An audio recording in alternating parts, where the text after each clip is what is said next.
Arizona Territory. May 1879. The sun was dying red over the Mojave when Levi Kade spotted something moving near the rocks, too slow for a coyote, too small for a horse. He reined in his chestnut gelding, squinting past the glare. There, crumpled in the dust and heat, was a girl. He kicked his boot from the stirrup and dropped down, boots hitting hardpan. She was barely conscious, her skin flushed and cracked from the sun, her lips split. A battered canteen lay empty beside her. "Miss," he said, crouching. "Can you hear me?" She flinched at his voice, tried to push herself up, but her arms gave out. "Please do not take me back," she rasped. Levi's brows drew together. "Back where?" She shook her head violently, tears mixing with the dust on her face. "I ran. I am not going back." Levi looked around, nothing but heat and rock for miles. He pulled his canteen from his saddle and held it to her lips. "Drink slow." She obeyed, her hands trembling as she gripped the canteen. She drank, coughed, drank again. "What is your name?" Levi asked, his voice low, steady. She looked up at him, eyes rimmed with fear and exhaustion. "Adeline Vaughn." "You hurt?" "No. Just ran too far. Too fast." He nodded. "All right. You can rest. You are safe now." Adeline started to cry. Not loud, just a steady stream of tears down her sunburnt cheeks. Levi helped her to her feet, careful not to rush her. She leaned on him, weak as a newborn foal. He lifted her into the saddle, climbed up behind her, and turned the horse toward the line of cottonwoods that meant water and the cabin he called home. His ranch sat low in the valley, a modest 2-room cabin with a lean-to barn and a corral that held 1 mule and 3 solid horses. He stepped down first, then helped Adeline off the horse. She swayed, and he caught her elbow. "I will get you water and something to eat," he said. "You can rest inside." She followed him in, eyes darting like she expected someone to jump from the shadows. Levi noticed the way she flinched when he moved too fast, the way she kept her back to the wall. He set a plate of beans and cornbread in front of her. She ate like she had not seen food in days. He let her be, busying himself with the fire. After a while, she looked up. "Why are you helping me?" "Because you needed it." She stared at him like that answer did not make sense. "No one helps for nothing." "I am not no one." That made her blink. "You live alone?" "Yeah." "No wife?" "No." She looked down at her plate, quiet for a moment. Then softly, "I left a man in Phoenix. He bought me. Said I owed him for the roof, the food, the clothes. I was supposed to be his now." Levi's jaw tightened. "You are not anymore." She looked up again. "You believe me just like that?" "I do." She studied him with tired eyes. "You trust too easy." "No," he said. "I just know pain when I see it." That night, Levi laid out a bedroll by the fire and gave her his bed behind the curtain. She tried to protest, but he shook his head. "You need rest more than I do." When she disappeared behind the curtain, he sat by the fire, staring at the flames. The desert was quiet tonight, but his mind was not. He could not stop thinking about the way she had looked at him like she had expected cruelty and found something she did not understand instead. By morning, the color was back in her cheeks. She stepped out from behind the curtain, wrapped in one of his flannel shirts, her hair washed and braided. "Morning," Levi said, handing her a tin cup of coffee. "Thank you. For everything." He nodded. "You plan to keep going?" "I do not know." "You have family?" "No. My father died last year. That is when everything went wrong." There was a pause. "Then maybe you stay a while," he said. "No pressure. Just rest." She looked at him with something new in her eyes, hope. "I could help," she offered. "Cooking. Mending." "I am not useless." "I never thought you were." Days passed. Adeline stayed. She washed clothes and helped in the garden. She learned how to split kindling and feed the horses. She laughed once by the well, water dripping from her chin, and Levi nearly forgot how to breathe. He tried not to look too long, tried not to want too much. But she was light, slowly fighting her way back into the world, and he could not help but be drawn to her. One afternoon, they were out fixing fence posts when a rattler spooked her. She stumbled back, and Levi grabbed her waist just in time to steady her. Her breath hitched. She looked up at him, her hands still on his chest. "I am not used to feeling safe," she whispered. "I want you to get used to it," he said. That night, she sat on the porch while he lit his pipe. "I keep thinking I will wake up, and I will be back in that room in Phoenix," she said. "You are not." "I know, but it does not feel real." He looked at her, really looked. The way her hands folded in her lap, the way she tilted her head to the stars. "You are real. This is real." She turned to him. "Why are you doing all this, Levi?" He hesitated, then said simply, "Because I care about you." Her breath caught. She looked like she might cry again, but she did not. She reached out and touched his hand. "I care about you, too." The next morning, he found her in the garden, barefoot, humming. She turned when she heard his steps, smiling. That smile, it was not broken anymore. It was full. "I was thinking," she said, "maybe I stay, not just for now, for good." Levi stepped closer. "That what you want?" "Yes." He took her hand. "Then we will build something. You and me." Her eyes lit up with something fierce and lovely. "A new start," she said. He nodded. Together. The wind came down from the mountains cooler than it had been in weeks, stirring the mesquite and carrying the faint scent of wild sage into the valley. Levi stood barefoot in the stream behind the barn, trousers rolled to the knee, a tin pail half filled with trout resting on the bank. He glanced up when he heard Adeline's steps behind him, soft, but sure now, like the desert had begun to recognize her as its own. She held a bundle of fresh-cut willow branches bound with rawhide. "You said the smokehouse roof needed patching." "That I did," Levi said, straightening. "You plan on doing it yourself?" "I plan on handing you the branches and telling you where not to fall through." He chuckled, shaking water from his hands. "Fair enough." They walked up together past the corral and the haystack that leaned precariously after last week's windstorm. The grass cracked underfoot, dry this year, with the rains not what they should have been. Still, the squash in the garden had taken, and the hens laid enough to keep them fed. Adeline set the bundle down by the smokehouse and tipped her face to the sky. "It's starting to feel like I belong here." "You do." She turned to him, thoughtful. "I never stayed in one place long enough to know what that felt like. Even before Phoenix, we moved every few months. My father always chasing some promise that never panned out." Levi took a nail from the pouch at his belt, then paused. "You think he'd have liked it here?" "He would have liked the quiet.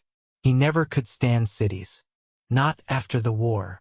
She reached for a branch, slid it toward him. "He drank too much near the end, but he wasn't cruel." Levi hammered the nail in with the heel of his hand. "Still, you made it here on your own." "I was starving." "That's not the same as strong." "It is," Levi said, his eyes steady on hers. "You kept going when most wouldn't have." She didn't answer right away, just handed him another branch. "Sometimes I miss being invisible. This place. It sees me too much." He didn't look away from his work. "Maybe that's not a bad thing." She stepped back, brushing dust from her skirt. "I think I'm scared of being known." "You already are." She looked at him sharply. "And I still want you here." The silence that followed wasn't uncomfortable. Levi kept working. Adeline walked to the edge of the field and crouched beside a patch of dry grass, pulling up thistle by the roots and shaking out the dirt. Her movements were careful, her back straight. Later, while he cleaned the fish out under the cottonwoods, she brought a basket with 2 loaves of coarse bread and a pot of boiled beans with salt pork. They ate sitting cross-legged in the shade, the stream murmuring behind them. "You ever think about leaving?" she asked. "I did. Once." "What stopped you?" "My brother's grave. The land he fought to settle. The work he left undone." She nodded slowly, chewing her bread. "I don't know if I want to be tied to land." "You don't have to be. You just have to want to be tied to something." She looked down at her hands, then back at him. "Maybe I do. Just not the kind of ties I've known before." Levi poured her another cup of coffee. Then we make new ones. She met his gaze, something steady rising behind her eyes. If I ever get restless, promise you'll tell me plain. I will. And if I stay, promise you won't expect me to be someone I'm not. I'd never want that. She nodded once as if sealing something between them. The wind shifted again, bending the stalks of yarrow and brushing dust across the porch steps. Levi leaned back on his elbows, watching the way the light caught her braid as she stretched her legs out in front of her. I'm not used to things being this easy, she said. They're not easy, Levi answered. They're just honest. She glanced at him, then looked away, her smile small and quick. That may be harder than anything. He didn't press her on it. He didn't have to. They sat until the sun dipped behind the ridge, and the first cold crept into the ground beneath them.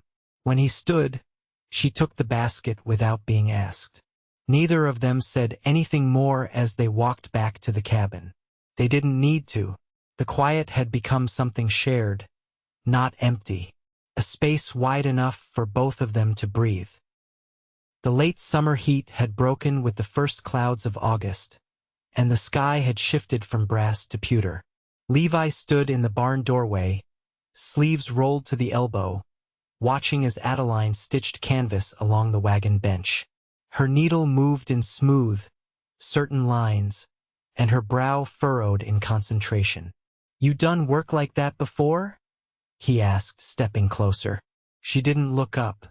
My father taught me to mend saddle packs. Said if I knew how to patch things, I'd never go hungry. You miss him? Her hands paused. Not every part, but yes.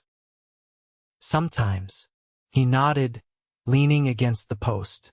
My brother used to say grief's like a river, it don't run dry, just changes its shape. That's true, she said softly. I think I'm learning to wade through it without drowning. She finished the seam and sat back, stretching her fingers. We'll need more salt before winter, and flour if we plan to keep baking.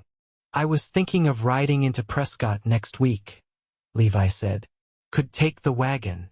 She glanced toward the open barn doors. If I came with you, would that be all right? You'd be welcome. She brushed her palms on her skirt. I've never gone into town with someone who wasn't trying to own me. Levi didn't speak into that quiet. He let it rest between them, and then he said, we'll ride in as we are. Nobody owns nobody. Her eyes lifted to his, full of something unspoken but not uncertain. That night, she packed a small satchel with a spare dress and combed her hair by the window. The wind carried a distant coyote's cry across the land. Levi sat by the hearth, oiling the leather of his saddlebags, his hands steady. I used to be afraid of silence, she said without turning. Now it feels like a gift. He set the oilcloth aside. You're not the same woman who came out of that desert. She turned then. No. I think I started becoming someone else the moment you gave me water. He met her gaze, and the firelight between them flickered. They left before sunrise. The wagon creaked beneath the weight of trade goods, dried beans, 2 coils of rope, and half a dozen eggs tucked in a basket between blankets. Adeline sat beside him, her hair tied back with a strip of muslin, her hands folded in her lap. As they drove, the land flattened into grassland and the road deepened into ruts. A hawk circled above them, riding the warm currents of air. Adeline watched it with a faint smile. I always wondered what it would feel like to fly. You did a kind of flying when you left Phoenix, Levi said. Took more courage than wings. Her smile faded, not with sadness, but thoughtfulness. Courage feels quieter than I expected.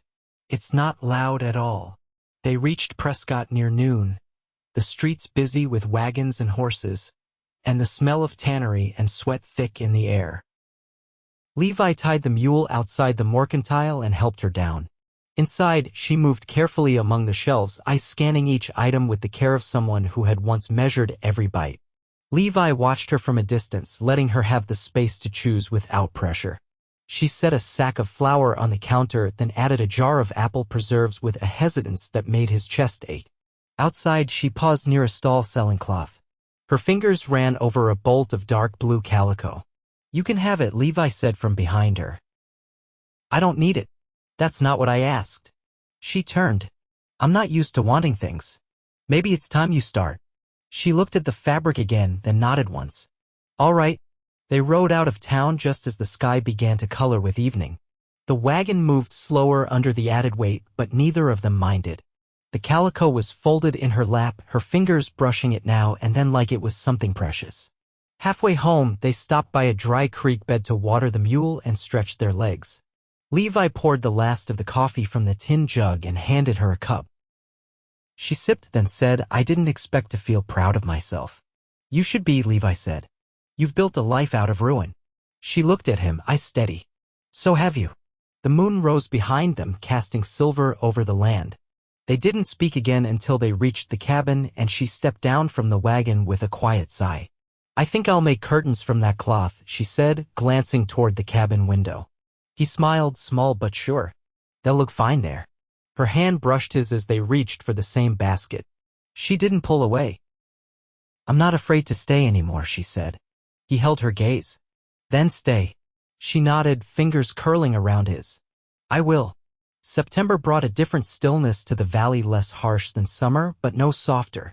The earth remained dry, the wind carried dust, and the cottonwoods along the creek stood pale and thinning. Levi sat with a rasp across the edge of a new axe handle, smoothing it in slow, even strokes. Across the yard, Adeline knelt near the henhouse, tracing a chalk line along the boards where she planned to fit wire screen. She stood, brushing grit from her skirt, and walked toward him with a strip of linen in her hands. "I was thinking," she said, "if we hang this by the shed window, the light won't glare so sharp in the mornings. It makes it near impossible to see the grain bins." He looked at the cloth, then at her. "You've got an eye for noticing what most folks would miss." "I had to," she said. "It kept me alive." He set the rasp down. "You don't have to keep watch like that anymore." She didn't answer right away. "I meant to ask when you're gone mending line or trading, who watches over this place? Used to be no one. I'd lock up, keep the animals close. Now," he said, "I'd rather not leave it empty." Adeline folded the cloth, slower now. "I could stay behind, if that's what you're saying. I trust you with it." She looked up quickly. "That matters more than you might think." Levi wiped his palms on his trousers. "You've earned it." A gust of wind blew dust sideways across the yard, stirring loose shingles on the barn roof. She squinted against it. "We'll have to nail those down before snow." He nodded. "We can get to it tomorrow." That evening, while the stew simmered, she sat by the hearth sorting dried beans, her bare feet tucked beneath her. Levi carved a slat for the porch rail, working the grain with quiet focus. The fire crackled low, and outside, coyotes barked against the far ridge. Adeline broke the silence.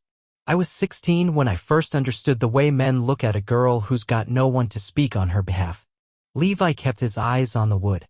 "I won't ask what came of it." "Not if you'd rather leave it where it was." She shook her head. "I've carried it a long time. Might as well set some of it down." He waited. "I learned to lie well," she said.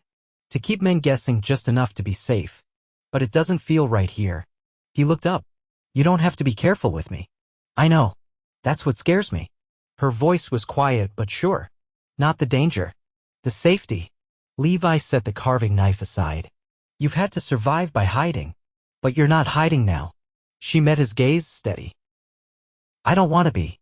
Later, when the dishes were cleaned and the lantern trimmed low, she stood at the doorway looking out across the dark land. He joined her there, hands in his pockets, the scent of sage and ash carried in on the wind. "I've been thinking," she said, not turning, "about what it means to start something new. Not just run from something old." He waited. "I want to build a life here. Not because I've got nothing else, but because I've got something now." He stepped closer. "You mean with me?" She turned then, her face lit by the lantern glow. "Yes." He touched her hand, slow and sure, letting his fingers rest there. "Then that's what we'll do." She didn't pull away. "I never had a place where I could set things down and know they'd be there the next day. Not till now." "You've got that here," he said. "And me." The wind moved through the porch rafters, and the last of the light slipped behind the hills. Inside, the fire burned low and steady. Behind them, the door stood open not as a weakness, but as a welcome. The first frost came before the leaves finished falling. Levi rose early that morning, breath curling in the cold air of the cabin. He built the fire back up from embers and turned to find Adeline already pulling on her boots by the hearth, her shawl wrapped tight across her shoulders. "I thought I'd beat you to the stove," she said, rubbing her hands near the flame. "You almost did." Outside, the water barrel had frozen over in the night. Levi broke the surface with the axe head and filled a bucket. When he stepped back inside, she was placing dried apples into a pan, the scent of cinnamon rising as the warm oven caught. He watched her a moment. "You've made this place more than what it was." She looked over her shoulder. "It's the first place that didn't expect me to disappear." He set the bucket down. "I was thinking about the south pasture. If we cleared the brush, we could plant winter rye come January. With enough rain, it'd hold the soil better." Adeline turned, wiping her hands on a scrap of cloth. "I'd like that. Planting something for what comes next." They ate beside the fire, the windows still fogged from the cold. After breakfast, they hitched the mule and rode out to the edge of the pasture. The ground was hard beneath the frost, but the sun was climbing and the sky was clean. Levi pointed toward the rise near the cottonwoods. "That'd be the best spot for a lean-to. Could store feed under it." Adeline shielded her eyes. "We could mark it off this week." He watched her a moment before speaking again. "I've been thinking about building on a room off the back. Make space for more." She glanced at him. More life. If that's something you want." She didn't answer right away, but her eyes stayed on his. "I never thought I'd have that choice. You do now." He reached into his coat and pulled out a small parcel wrapped in linen. "Found this in Prescott last time. Been waiting for the right morning." She unfolded the cloth slowly. Inside was a plain silver ring, worn smooth, the band narrow and unadorned. "I didn't know if you'd want something finer," he said. "But it looked sturdy." She touched the metal with the tip of her thumb. "It's honest. That's what matters." He stepped closer. "I want to marry you, Adeline. Not to keep you. Just to walk beside you, same as we've been doing." She looked up at him, her breath catching in the cold. "You already have my heart. This just makes it known." He took the ring and slid it onto her finger, and she leaned into him, her forehead resting against his chest. They stood there a long while, the frost melting around their boots, the world narrowing to the sound of two steady heartbeats. They married 2 weeks later, under the cottonwoods with no preacher, just the land and their vows and the mule as sole witness. Levi carved a table from pine for the wedding meal, and Adeline baked a pie from the last of the summer peaches she'd canned. That night, she lit a candle in the window and they sat together on the porch, watching the stars come out one by one. "I used to think love was something that came with a cost," she said. He reached for her hand. "Not here. Not with us. I believe that now." Time moved forward. The days shortened and the wind picked up from the east, but the cabin stayed warm. Adeline planted bulbs along the path, wrapped the windows in muslin she dyed with bark, and sewed a quilt from scraps of their old clothes. Levi built the lean-to in the south pasture, and together they marked off the space for the new room. He dug the post holes while she measured the beams, and when the first snowfall came, it drifted over a home that was no longer just shelter, but shared promise. By spring, the rye had taken, green and strong against the earth. Adeline walked the perimeter with a basket over her arm, collecting herbs and watching the sky. She called to him from the fence line, "We'll want to save seed this time." He nodded, wiping his brow. "Already drying some in the shed." She smiled, then paused. "I was thinking, if we're building on, maybe we make space for a cradle." He stilled, then crossed the field to her. "You sure?" She looked down at her hands, then back up. "Yes. I want to raise something good here. Something rooted." He pulled her close, pressed his lips to her temple. "Then we will." And they did. The cabin grew, room by room. The garden doubled, A cradle was built with the same smooth finish as the table, and by the second harvest, a child's cry joined the morning sounds of the valley. A girl with her mother's eyes and her father's quiet strength. They named her Mercy. Years passed in the rhythm of planting and tending, of small hands learning to hold tools, of laughter over supper and quiet prayers before dawn. Adeline taught Mercy to read by lamplight, and Levi taught her to mend fence and ride bareback. Each year, the land gave them more than it took. And each night, Levi and Adeline lay side by side, hands laced, hearts steady. What once was survival became something deeper, a life not only lived, but loved. And they never left, not because they couldn't, but because they had everything they needed in each other. The wind changed, and the world turned, but the cabin stood, the rye grew tall, and the light in the window never went out.